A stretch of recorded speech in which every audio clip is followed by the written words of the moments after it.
কখনো মাথায় এই প্রশ্ন আসছে, কি রে কোরআনের প্রথম শব্দ পড়ো, পড়তে বললো কেন?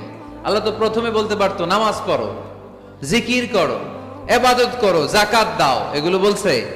পর্দা করো এটা কইছে? কি কইছে? হ্যাঁ, পড়ো পড়ো, পড়তে পড়তে মরো। কারণ পড়লেই সব জানতে পারবেন, পড়লেই জানা যায় নামাজ কেমনে পড়ে, পড়লে জানা যায় হজ কেমনি করে, পড়লেই জানা যায় নারীরা কিভাবে নিজেদেরকে ঢেকে রাখবে, কিভাবে প্রোটেকশন দিবে। না পড়লে কোনো কিছুই জানা যায় না। চিল্লা এখন ঠিক কিনা? দেবদুয়ারের ভাইয়েরা আজকে ওয়াদা করতে হবে যে প্রতিদিন ইসলাম সম্পর্কে আমরা কিছু না কিছু পড়বো।